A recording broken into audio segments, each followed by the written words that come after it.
నకిలీ తొలి వెలుగు చక్కర్లో పడొద్దు, అసలైన తొలి వెలుగును ఫాలో అవ్వండి. మెదక్ పార్లమెంట్ అభ్యర్థి నీలమ్మకు మద్దతుగా కొండా సురేఖ జిల్లా ఇన్ఛార్జ్ మధ్య మనతో ఉన్నారు. మేడం చెప్పండి, జన సమీకరణ ఎట్లా చేస్తున్నారు? ముఖ్యమంత్రి రేపు వస్తున్నట్టు తెలుస్తుంది, ఎట్లా చేస్తున్నారు మేడం? అంటే మా బూతుల వారీగా అందరికీ కూడా ఇన్స్ట్రక్షన్స్ ఇవ్వడం జరిగింది. నియోజకవర్గ వారీగా ఇన్ఛార్జీలకు, బ్లాక్ ప్రెసిడెంట్లకు, మండల్ ప్రెసిడెంట్లకు, జిల్లా ప్రెసిడెంట్లకు, యూత్ ఫ్రంటల్ ఆర్గనైజేషన్ వాళ్ళందరికీ కూడా ఇన్స్ట్రక్షన్స్ ఇవ్వడం జరిగింది. ఒక్కొక్క మండలానికి ఇన్ని వెహికల్స్ పంపడం జరుగుతుంది. ఆ వెహికల్స్ను మీరు ఏ విధంగా ఆర్గనైజ్ చేసుకుంటారో చేసుకోండి. స్వచ్ఛందంగా తరలి వచ్చే ప్రజలందరినీ కూడా తీసుకురావాల్సిన బాధ్యత మనకుంది.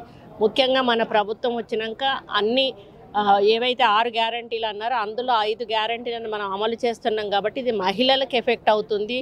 వాళ్ళ ఇండైరెక్ట్గా ఇంట్లో ఉన్నటువంటి పురుషులకు కూడా ఎఫెక్ట్ అవుతుంది ఈ పథకాలు.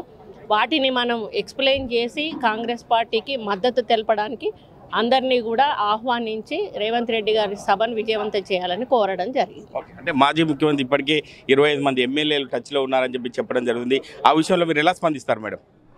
మా వాళ్ళ ఎవరైనా కూడా ప్రతిపక్షం నుంచి అధికార పక్షంలోకి రావాలనుకుంటారు. అధికార పక్షం నుంచి ప్రతిపక్షంలోకి పోతున్నారని చెప్పి అంత గొప్ప అంటే ఓపెన్ మైండెడ్ కేసీఆర్ గారు మరి నిజంగానే అది ఆయన ఆలోచించి మాట్లాడుతున్నాడు, అనాలోచితంగా మాట్లాడుతున్నాడు, అర్థం అవ్వట్లేదు.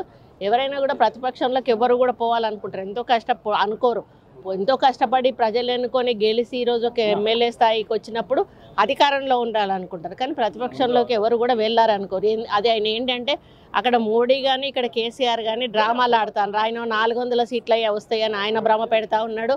ఇక్కడనేమో వాళ్ళకి ఒక ఇన్సెక్యూరిటీ ఉండి కాంగ్రెస్ పార్టీలో ఇన్సెక్యూరిటీ క్రియేట్ చేయడానికని వాళ్ళకు ఒక నాటకం, కేసీఆర్ ఒక నాటకం.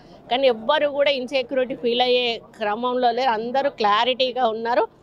భారతదేశ ప్రజలందరూ కూడా క్లారిటీగా ఉన్నారు. ఏ ప్రభుత్వాన్ని ఎన్నుకోవాలో డిసైడ్ అయిపోయింది. ఇప్పటికే 4 విడతలు జరిగినాయి, ఇంకో 2 విడతలు ఎన్నికలు ఉన్నాయి. ఇప్పటికే భయం పట్టుకున్నది మోడీకి. రాబోయే రోజుల్లో మా పరిస్థితి ఏందో అర్థం కాక దక్షిణ భారతదేశం మీద ఎక్కువ కాన్సన్ట్రేట్ చేస్తున్నాడు. అయినా కూడా ఆయన కృషికి ఫలితం అయితే ఉండదని చెప్తా ఉన్నాను. Thank you madam. ఇప్పటికే ఉన్నటువంటి పరిశ్రమ చూసుకుంటే ప్రజలందరూ గమనిస్తున్నారు. ఖచ్చితంగా కాంగ్రెస్ పార్టీ హవా నడుస్తుందని చెప్పి కొండా సురేఖ చెప్తున్నారు. కెమెరామెన్ నెల్లూరుతో మహేష్, RTV, ఉమ్మడి మెదక్ జిల్లా.